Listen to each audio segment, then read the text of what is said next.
Hey everyone, welcome back to my channel. Sarah Smart here. So today I was going to tell you all of my favorite witchy things, but I realized that if I told you all my favorite witchy things in one video, it would be a really long video because I have a lot of favorite witchy things. So what I'm going to do today instead is I'm going to talk about the pentagram and my philosophy on witchcraft and what being a witch means to me.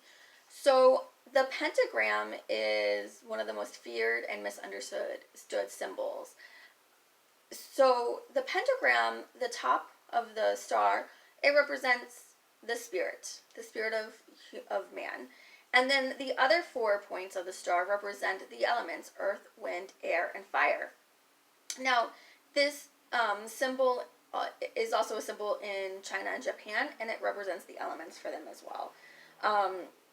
So it's really not scary. It's just about balance and harmony. I did a little bit of research. I was reading some different things about the history of the pentagram, and I found this amazing site. It's called originalbotanica.com, and they talk about how the Hebrews used the pentagram as a symbol of truth and to represent the first 5 books of Hebrew scriptures. The ancient Greeks saw it as a symbol of mathematical purity. The Catholic Church actually used the pentagram the first few hundred years as their symbol. And then later, because they didn't want to use it as their symbol because it represented, it was too closely related to paganism, it represented the 5 wounds of Christ, or the 5 senses. I wanted to do the research because a couple years ago I went up to Salt Lake City and all the churches had pentagrams all over them, and I was really shocked. I was curious. So, why do these churches have pentagrams on them? Well, the pentagram is not just a pagan symbol, and it's not just a Western symbol, and it does not just represent witches or Satanists, or which witches and Satanists are 2 different groups. Let me just be clear. And I know that for me, I used to not want to call myself a witch because I didn't want to be associated with Satanists. Witchcraft and being a witch is not a religion. You could be a Christian witch. You can be a pagan witch. You can be a Hindu witch. So basically, to me, what witchcraft is working with the elements and honoring your ancestors, as well as like folk medicine. So there are 2 influences that helped me get over not wanting to call myself a witch and really got me excited about calling myself a witch. The first is Valerie Love. She's a YouTuber. She's amazing. She is a Christian witch. And it's really exciting right now on Kindle Unlimited. You can read her book, How to Be a Christian Witch. I don't know why I'm stumbling over my words. I think it's because I'm really excited. I love her. I love her energy. She's always so excited and so expressive. And she usually goes on her videos and she represents the witch hat, which I would love to wear my witch hat, but can't really see it. And we'll see how long it stays on because it doesn't really fit over my wig. But she's so enthusiastic, and she definitely, the Bible is one of her tools that she uses, and Christianity is her background, and that's how she was raised. But she understands that there's magic all around us, and I think that's beautiful and wonderful. And she goes to different witchy destinations and gives tours, like she's been to Salem and New Orleans, and she's just, I really recommend her. Nothing else, she will bring a smile to your face. The second source was reading the Italian folk magic Ruse Kitchen by Mary Grace Fahrun. Her family origin is from the same region in Italy as my family. So I loved reading about this. I loved reading about folk magic, and there were things that, I was like, isn't that common sense? Like, doesn't everyone do that? So you know, there's magic all around us, and there's things that in our everyday life that we do that is magical, and it's not bad or scary. No one's wishing harm on people. Really, what folk magic is a way of bringing positive energy into your house. And what, you know, even just witchcraft, being a witch is, to me, is, you know, bringing good energy to my home and myself and to my friends and family. It's prayer, it's Reiki, anything that can't be explained by science is magic, right? So those two sources really got me going, like, you know what? I am a witch. I read tarot. I do Reiki. Why not be a witch? Plus, I like honoring the feminine. I do not worship any deities. I'm not a pagan witch. For me, the universe, the source energy, is not male or female. However, it has both aspects in it. Just like it has good and bad, just as it has light and dark, it has to be balanced. So for me, that's what witchcraft is. I like being able to honor the divine feminine, especially after being raised to worship the divine masculine for so much of my life, and that just felt void of something. Women can be just as divine as men, and there's definitely a divine feminine in the universe, and that is the one and only thing about the Catholic Church that I liked. I like praying the rosary. I like that it honors Mother Mary. So there is that aspect. I still do pray the rosary. I really like connecting with Mother Mary. So anyway, that for me is what witchcraft is. It's nothing scary. It's nothing evil. And neither is the pentagram. So, my other favorite YouTubers are Jessica. She runs BehatiLife. She is an astrologer, a tarot reader, and she is an apothecary. So she does herbs and flower, like essences and things like that. She's amazing. Herbs is not something that I know a lot about. I want to learn more, so I like watching her and learning from her. She has a great website as well. And then there's Magickians, and she's more of a witchy blogger, and she has studied. She lives in New York City. She's gone to a witch school there. She talks about that. I think she is in the process of writing a book right now. But she mainly talks about, signs you're a witch, all the different types of witches there are. She does a lot of things with the witchy aesthetic and, books to read and culture and all of those things. She's just really fun to watch. I enjoy her channel. So those are my favorite witchy, vloggers, YouTubers, what have you. The pentagram is not scary, I promise you. So I am going to go into my favorite witchy tarot and oracle decks. So this is the Everyday Witch, which is also based on her book. She has a book, Everyday Witch by Deborah Blake. It comes in this cute little box, magnetic type box, with this amazing book that is 252 pages. And look at this. It's in full color, and it's glossy, and it's absolutely gorgeous. Love this. And then the cards are down, and look at the back. I love the aesthetic. It's so cute. The broom and the hat, the witch's hat, and the cat. So this set is just so much fun. I'll just show you a couple of cards. So this is one of my favorite cards. I love the Three of Swords. This is the Three of Swords in this deck.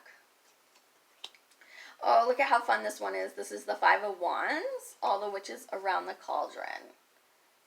So much fun. And then the Nine of Wands. I loved the striped tights. Here's the World. The carefree witch on the beach. The Page of Cups. Look at this badass witch on her motorcycle. That is like the coolest chariot ever. We have a pregnant woman for the Queen of Cups, which is very fitting. I love this High Priestess. The witch gazing into her crystal ball. Gorgeous. Oh, Eight of Pentacles. The Kitchen Witch. Brewing together her spells.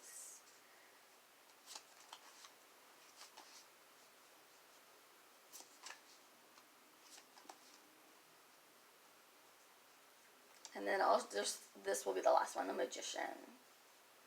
So I love the whimsy of these cards, and just how much fun and kitschy and what we think of as, you know, Halloween witches, and it's just a really fun deck.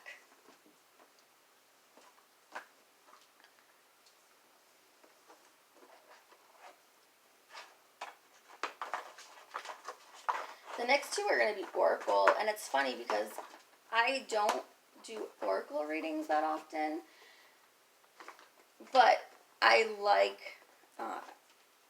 the aesthetic of these, so it's okay. So this comes with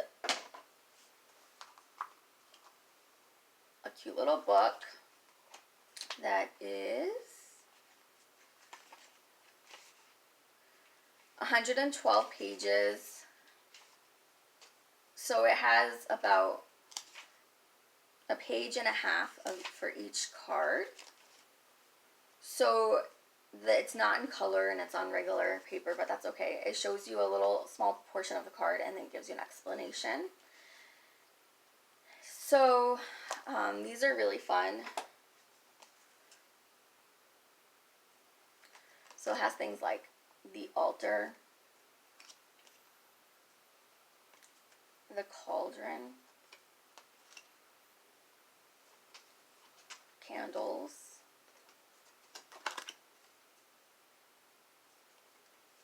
Samhain, ritual. Let's see, I'm going to go through, just kind of.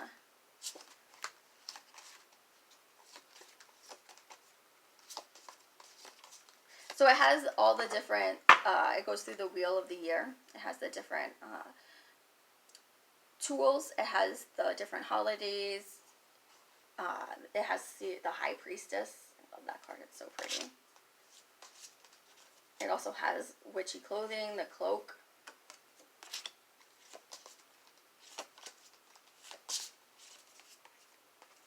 Spirit. So that's really fun. Let's have fun. Let's pull one card from this.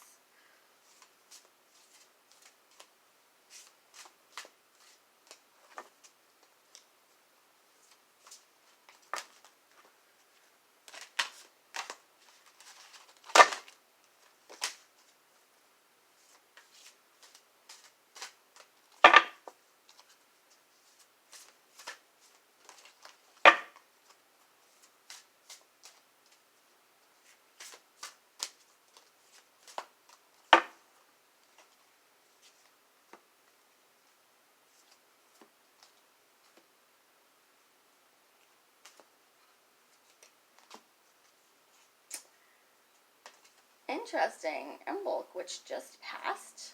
We ushered in spring. Awakening.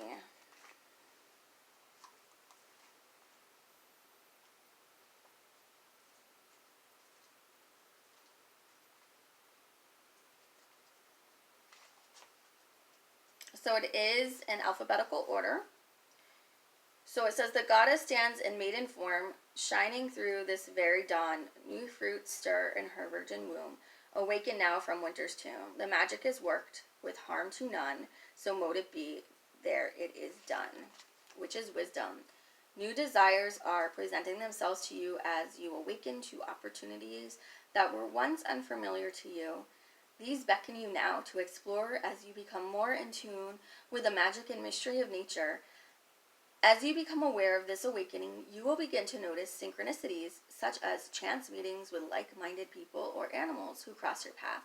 The ancient mystics worked with the cycle of nature and recognized that when we operate in this way, we receive all that we need to survive abundantly.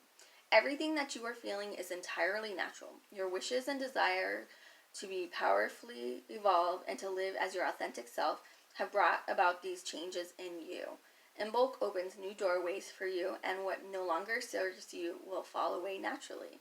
This is an auspicious time for you, are becoming truly alive and awakening the true witch within that now stirs from deep slumber.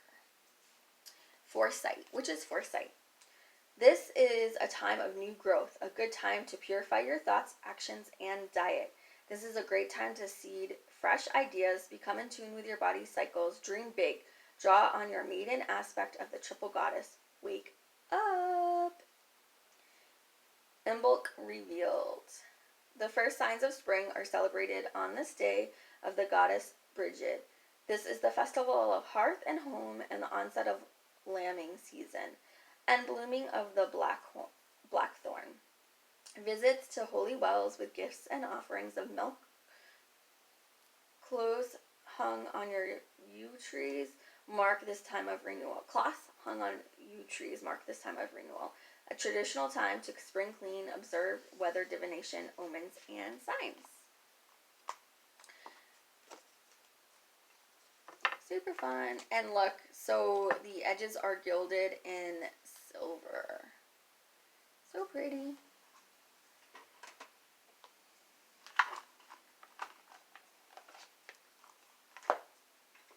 Then this is my all-time favorite oracle. Comes in this nice little box that's sturdy, that's meant to be kept. I know a lot of people like to put their tarot and oracle cards in cloth bags, which I've done on some of mine, but when they come in such nice boxes like that, I don't want to do that. This book has a space for you to be able to write notes in, which is really cool in the back. It has 108 pages on the cards, and then it has about the author, and then, like I said, the notes section. They give you quite a bit for notes. So these are like kind of like the other ones. It's not in color, and they give you, I would say it's about a page once you get past the drawing. Now this deck, look at the backs. The Wisdom of Avalon, like by Colette, Baron-Reid. These are just absolutely gorgeous. I love this deck. It speaks to my soul. This one, these cards are gilded in gold.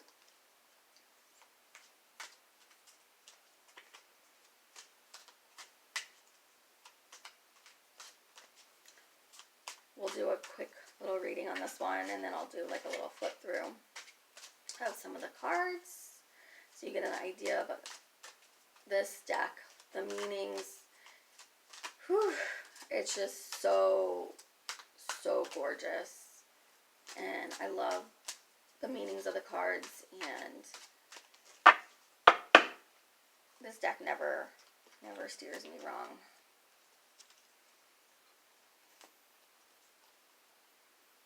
The Stag, the animal guides of Avalon, pride and leadership. So these are numbered so they don't go by alphabet. When the stag appears on your path, he tells you to take pride in all that you do. Be the leader and hold your head high, and others will follow by your example. Ask yourself these questions. Am I following my highest path? Am I acting in integrity and doing the best I can? Or am I held back by the kind of pride that cuts me off from life through arrogance, or it's a reverse, low self-esteem? The stag asks you to be a leader, be proactive with the highest intentions, and to always ask, what is the highest good for all? Arrogance and its reverse are both places of alienation and ways to avoid responsibility and accountability. The stag leads you out of both difficult places into the kind of pride that reminds you that you're always in service to the god/goddess in every step you take. You may already be there, in which case you should be proud and happy. Look how far you've come. Rejoice, for the stag always leads you to a higher place with a sure and steady footing. Nice. So other animal guides are like the butterfly here. There's cards, not just, they're not all positive and they're not just all animal. Like this one is disruption. We have truth. We even have animals that most people don't want to claim as their animal spirit guides. We have the wasp. We have the spider. We have fear. We have focus.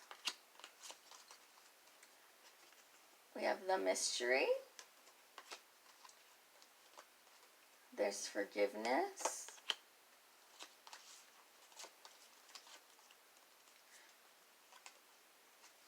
We have movement.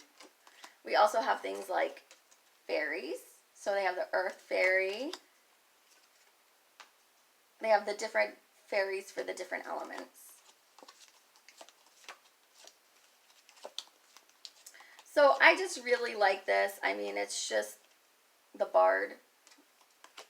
It's whimsical, but I like that it has animals, it has the elements, it has things that are positive and negative, like, you know, letting go could be either or. It just depends on how you look at it. And I just really like the messages. They just really resonate with me.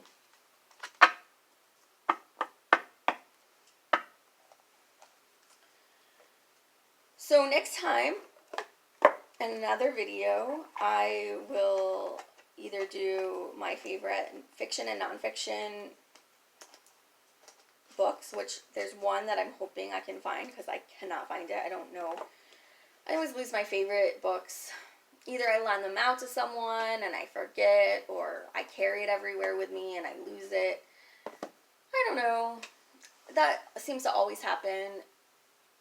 And then maybe in another video I'll do my favorite witchy TV shows and movies. I do like the classics as well as new ones, but I want to keep this, I think people prefer videos short and sweet and to the point. So I hope you all have a great day, a great week, and see you next time. Bye.